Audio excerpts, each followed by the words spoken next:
Chers frères et sœurs, une nouvelle extraordinaire a réjoui nos cœurs, une nouvelle que nous attendions depuis longtemps, mais qui est maintenant enfin officielle. Carlo Acutis, le jeune bienheureux, sera bientôt proclamé saint. Nous savions que cela arriverait, car la vie de Carlo, avec ses paroles, ses actions et sa foi profonde, témoignait déjà de l'histoire d'un garçon exceptionnel. Il est récent qu'un nouveau miracle émouvant ait été approuvé par l'Église et s'ajoute au précédent. Mais il y a eu de nombreux signes miraculeux qui se sont produits à la fin de sa vie terrestre, des intercessions pour les grâces à l'annonce des miracles eucharistiques qui se sont régulièrement produits. Chers frères et sœurs, suivez attentivement cette vidéo, car ce que nous allons vous raconter est une expérience presque unique, un saint de notre temps, qui remplira sûrement votre cœur de gratitude. Carlo Acutis est né à Londres le 3 mai 1991 et a grandi à Milan, en Italie. Il était un garçon comme tant d'autres, passionné par les ordinateurs, pratiquant des sports, aimant les animaux et la vie sous toutes ses formes. Mais Carlo avait quelque chose de spécial, quelque chose qui le distinguait et qu'il partageait avec toutes les personnes qu'il rencontrait. Sa foi en Jésus-Christ, sa dévotion à l'Eucharistie, sa capacité à voir la présence de Dieu en toutes choses. Depuis son enfance, Carlo a montré un intérêt particulier pour la foi chrétienne.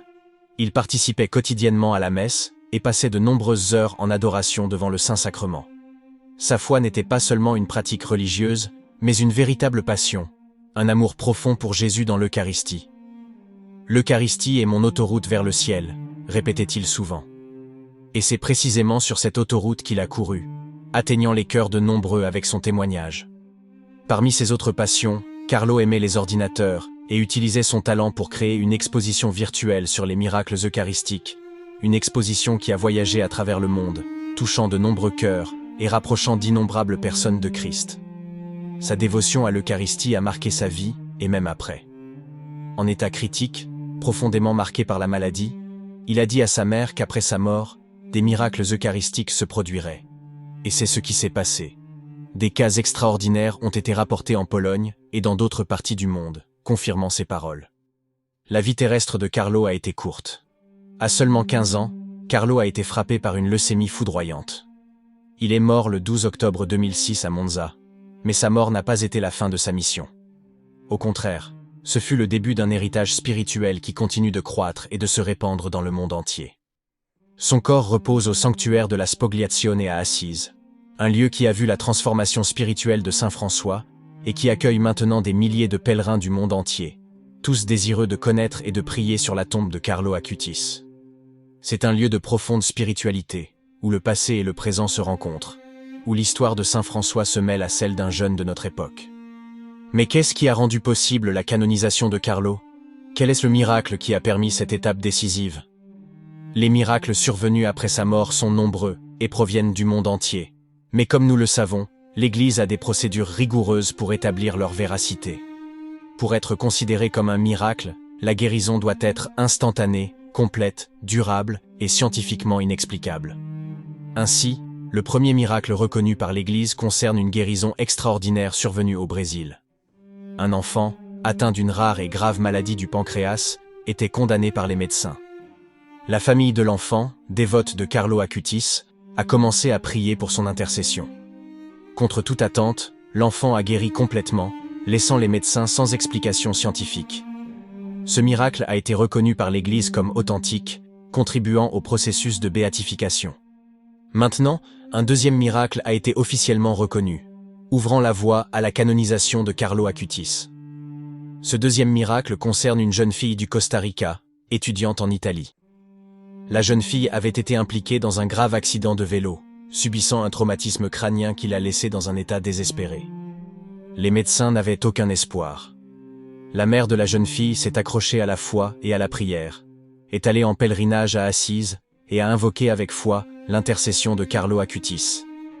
Et le miracle s'est produit, la jeune fille, contre toute attente, a guéri complètement, témoignant de la puissance de l'intercession du jeune bienheureux et laissant les médecins sans explication scientifique. Le pape François a officiellement reconnu ce deuxième miracle, Carlo sera bientôt saint. Ce jeune homme, qui a vécu une vie courte mais intense, pleine d'amour pour Dieu et pour son prochain, sera proclamé saint, passant de la vénération locale propre au statut de bienheureux à la vénération universelle qui caractérise les saints canonisés. Mais l'histoire de Carlo Acutis ne se résume pas au miracle, il a laissé pour nous tous un profond enseignement. Carlo, par sa vie ordinaire, a montré que la sainteté n'est pas réservée à quelques élus, mais est un chemin ouvert à tous, jeunes et vieux. Il a démontré que même à notre époque, marquée par de nombreux défis et difficultés, il est possible de vivre une vie pleine de foi et d'amour. Carlo nous rappelle que l'amour pour l'Eucharistie peut transformer nos vies, nous rendant des témoins joyeux de la présence du Christ dans le monde.